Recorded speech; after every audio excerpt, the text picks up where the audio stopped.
जैसा कि आप सभी जानते हैं, सच की हमेशा जीत होती है और हमारी एक छोटी सी प्रयास आप तक बड़ी खबर पहुंचाती है। तो स्वागत करते हैं आप सभी का STS न्यूज चैनल पर। आगे बढ़ने से पहले आप इस वीडियो को लाइक और चैनल को सब्सक्राइब जरूर कर ले और साथ में बेल आइकन भी प्रेस कर ले। चलिए बढ़ते हैं खबरों की। बताते जनता दल को एक स्वाभाविक सहयोगी बताते हुए भारत राष्ट्र समिति ने कर्नाटक में आगामी विधानसभा चुनाव में पूर्व प्रधानमंत्री HD देवगौड़ा के नेतृत्व वाली पार्टी को पूर्ण समर्थन देने का फैसला किया है। BRS सूत्रों ने रविवार को यह जानकारी दी। तेलंगाना की सत्ताधारी पार्टी पहले कल्याण कर्नाटक, हैदराबाद कर्नाटक के रूप में जाना जाता था। कुछ सीटों पर उम्मीदवार खड़े करने पर विचार कर रही थी। पार्टी अपनी विस्तार रणनीति के तहत इस पर विचार कर रही थी, लेकिन उसने यह सब विचार त्याग दिया। BRS के एक वरिष्ठ ने कहा है कि जद हमारी स्वाभाविक सहयोगी और हम पार्टी के साथ जाएंगे। हम एक सुनिश्चित करना चाहते हैं कि जज चुनाव में सफल रहे। कांग्रेस नेता राहुल गांधी ने संसद सदस्य के रूप में अयोग्य घोषित होने के बाद अपने ट्विटर अकाउंट का बायो अपडेट किया है। उन्होंने खुद को कांग्रेस सदस्य बताने के साथ अयोग्य सांसद भी लिख दिया।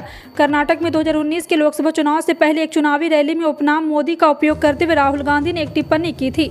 कर्नाटक के कोलार में एक चुनावी रैली को संबोधित करते हुए राहुल गांधी ने कहा था, सभी चोरों का उपनाम मोदी कैसे हो सकता है। राहुल गांधी के खिलाफ आपराधिक मानहानि का मुकदमा गुजरात के पूर्व भाजपा विधायक पूर्णेश मोदी ने दायर किया था। इसी मामले में सजा के बाद राहुल को एक सांसद के रूप में अयोग्य ठहराया गया। राहुल गांधी को लोकसभा सदस्यता से अयोग्य ठहरा जाने के विरोध में पार्टी के नेता और कार्यकर्ता महात्मा गांधी की प्रतिमाओं के सामने एक दिवसीय सत्याग्रह कर रहे हैं। केंद्र सरकार ने वित्त वर्ष 2023 से 24 के लिए महात्मा गांधी राष्ट्रीय ग्रामीण रोजगार गारंटी योजना के तहत मजदूरी की दरों में संशोधन को लेकर नोटिफिकेशन जारी कर दिया।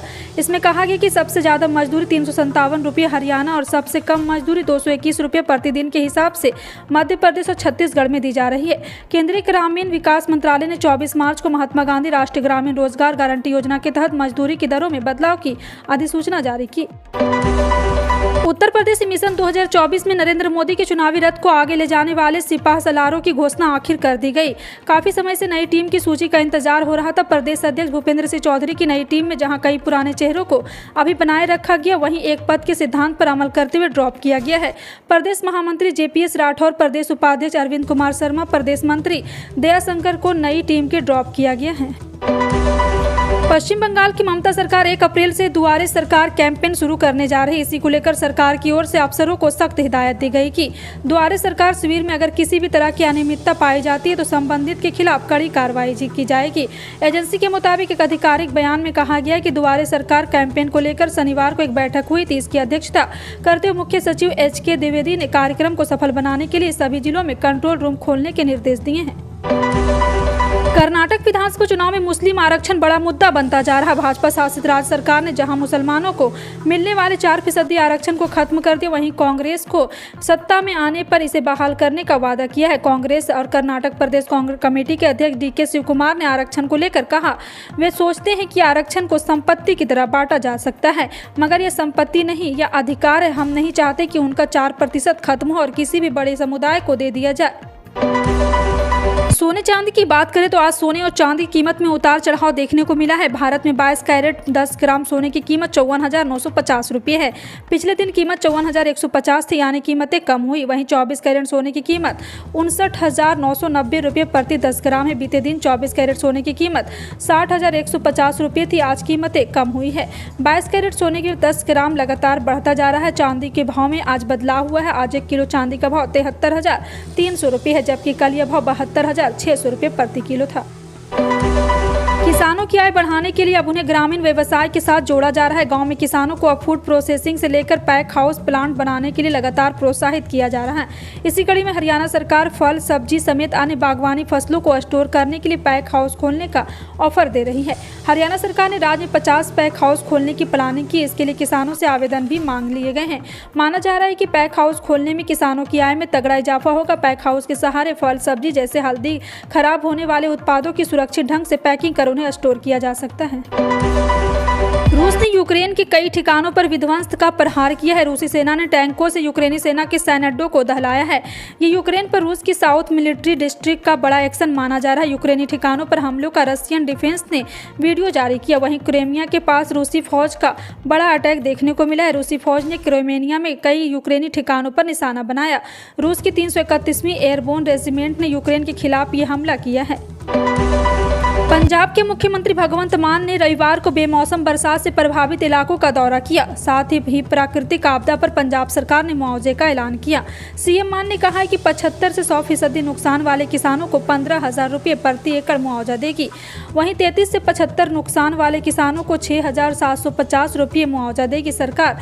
सीएम मान ने राज्य काश्तकारों के लिए भी 10% मुआवजा देने का ऐलान किया है। सीएम ने राज्य के सभी डिप्टी कमिश्नर को एक सप्ताह के अंदर सरकार को स्पेशल गिरदावरी रिपोर्ट सौंपने का आदेश किया।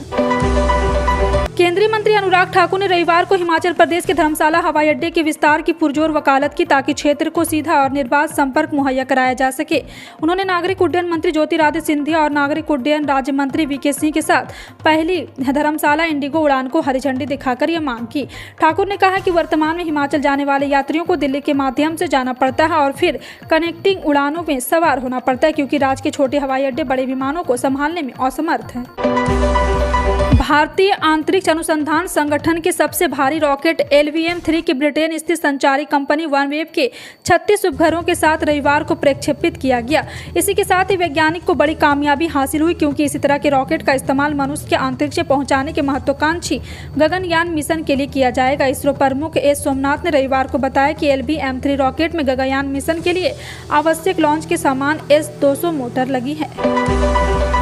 प्रधानमंत्री नरेंद्र मोदी ने 26 मार्च को मन की बात के 99वें एपिसोड को संबोधित किया। इस दौरान उन्होंने नारी शक्ति को सराहा। पीएम मोदी ने नारी शक्ति सौराष्ट्र तमिल संगमम के सियाचिन में तैनात महिला कैप्टन शिवा चौहान का भी जिक्र किया है। जी हां, आपको बता दें, पीएम मोदी ने महिला सशक्तिकरण की सराहना करते हुए कहा कि आज भारत जो सामर्थ्य नए सिरे से निखर कर सामने आ रहा, उनमें से बहुत बड़ी भूमिका हमारी नारी शक्ति की भी है। प्रधानमंत्री ने कहा है कि आपने सोशल मीडिया पर एशिया की पहली महिला लोको पायलट सुरेखा यादव जी को जरूर देखा होगा। सुरेखा जी एक और कीर्तिमान बनाते हुए वंदे भारत एक्सप्रेस की भी पहली महिला लोको पायलट बन गई है। देश में बीते कई दिनों से लगातार कोरोना के मामले बढ़ते ही जा रहे हैं। भारत में लगातार 5वें दिन कोरोना के 1000 से ज्यादा मामले दर्ज किए गए हैं। कोरोना की बढ़ती रफ्तार ने लोगों के मन में फिर से भयावह की स्थिति पैदा कर दी। केंद्रीय स्वास्थ्य और परिवार कल्याण मंत्रालय ने कोरोना वायरस संक्रमण के नए आंकड़े जारी किए हैं। स्वास्थ्य मंत्रालय के द्वारा जारी किए गए आंकड़ों के मुताबिक भारत में पिछले 24 घंटों में कोरोना वायरस संक्रमण के 1890 नए मामले दर्ज किए गए हैं। भारत मौसम विज्ञान विभाग के मुताबिक दिल्ली के मार्च में महीना खत्म होने से पहले और बारिश होने की संभावना। मौसम विभाग के मुताबिक सहारे महीने के आखिरी 2 दिन गुरुवार शुक्रवार को हल्की बारिश और गरज के साथ छींटे पड़ने की उम्मीद है। दिल्ली में मार्च के महीने में अब तक सामान्य 19 मिलीमीटर के मुकाबले 28 मिलीमीटर बारिश हो चुकी है। यह 2020 के बाद इस महीने में हुई सबसे ज्यादा बारिश है। उत्तराखंड पर्यटन विकास परिषद ने रविवार को कहा है कि आगामी 4 धाम यात्रा को देखते हुए कुल 6.34 लाख श्रद्धालुओं ने पंजीकरण कराया है। उत्तराखंड पर्यटन विकास परिषद ने एक बयान जारी कर कहा है कि अब तक 6.34 लाख से अधिक भक्तों ने 4 धाम यात्रा के लिए पंजीकरण कराया। इनमें से 2.41 लाख पंजीकरण केदारनाथ धाम, 2.1 लाख बद्रीनाथ धाम, 95,107 यमुनोत्री और 96,449 गंगोत्री धाम के लिए कराए गए हैं। दुनिया भर में सेमीकंडक्टर की कमी चल रही, वहीं चुनाव आयोग जनवरी तक इलेक्ट्रॉनिक वोटिंग मशीन की खरीद के लिए बजट के केवल अर्ली लेवल को भी 16% इस्तेमाल किया है। आपको बता दें कि सेमीकंडक्टर की वैश्विक कमी के कारण मशीन निर्माण में देरी हुई। पोल पैनल ने फरवरी में एक हाउस पैनल को यह जानकारी देते हुए बताया।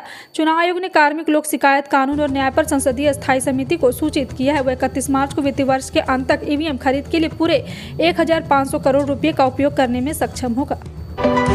भारत ने अपने राजनयिक मिशन के खिलाफ खालिस्तानी समर्थक आतंकवादी तत्वों के हालिया कृत्यों के मद्देनजर कनाडा के उच्चायुक्त कैमरन मैको को तलब किया है और इन घटनाओं पर गहरी चिंता व्यक्त की है। विदेश मंत्रालय ने एक बयान में बताया कि उसने शनिवार को मैके को तलब किया और स्पष्टीकरण मांगा कि पुलिस की मौजूदगी के बावजूद अलगाववादी एक अतिवादी तत्वों को भारत के राजनयिक मिशन और वाणिज्यिक दूतावास की सुरक्षा का उल्लंघन कैसे करने दिया गया।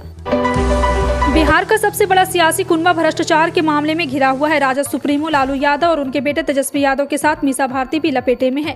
तेजस्वी यादव 25 मार्च को सीबीआई के सामने उपस्थित भी हुए। तेजस्वी यादव ने कहा है कि हम हमेशा जांच एजेंसी के साथ सहयोग किया है। उन्होंने कहा है कि देश में ताज़ा हालात ऐसे हैं जिसमें लड़ना कठिन हो गया है, पर हमने तय किया है कि हम इस स्थिति के खिलाफ लड़ेंगे और जीतेंगे। तेजस्वी यादव ने यहाँ तक कहा है कि नहीं झुकने की कीमत चुकानी पड़ती। तेजस्वी के इस बयान के बाद बिहार बीजेपी नेता और राज्यसभा सांसद सुशील कुमार मोदी ने बड़ा बयान दिया। सुशील मोदी ने कहा कि तेजस्वी यादव बाहर के शेर की तरह गुर्राते हैं, उसके बाद अंदर जाकर म्याऊं म्याऊं करते हैं। सुप्रीम कोर्ट में एक याचिका दायर कर राम सेतु को राष्ट्रीय विरासत स्मारक घोषित करने की मांग की गई। अधिवक्ता अशोक पांडे द्वारा दायर जनहित याचिका में श्रद्धालुओं की सुविधा के लिए मौके पर एक दीवार बनाने की भी मांग की गई है। इससे पहले सुप्रीम कोर्ट ने 20 मार्च को कहा था कि वह राम सेतु को राष्ट्रीय विरासत स्मारक घोषित करने के लिए केंद्र को निर्देश देने की मांग वाली भाजपा नेता सुब्रमण्यम स्वामी की याचिका को जल्द से जल्द सूचीबद्ध करेगी। इंटरनेशनल मार्केट में कच्चे तेल के भाव में लगातार उतार चढ़ाव जारी है। क्रूड ऑयल $75 तक पहुंच चुका है। कुछ दिनों पहले ही इसके भाव $85 तक पहुंच चुके थे। ब्रेंट क्रूड $74.99 प्रति लीटर पर कारोबार कर रहा है। 26 मार्च को तेल कंपनियों ने पेट्रोल डीजल के नए रेट जारी कर दिए हैं। देश के कई राज्यों में आज ईंधन के भाव में बदलाव हुआ, जिसमें मध्य प्रदेश भी शामिल है। एमपी के ज्यादातर जिलों में आज फ्यूल के रेट में उछाल देखा गया। फिलहाल आपका इन सभी खबरों पर क्या कहना है, कॉमेंट सेक्शन में टाइप करके जरूर बताएं। इसी तरह की पल पल की अपडेट जानने के लिए जुड़ रहे हैं आप अपने NTS न्यूज चैनल से। मिलते हैं अगली बड़ी खबर में, तब तक के लिए जय हिंद।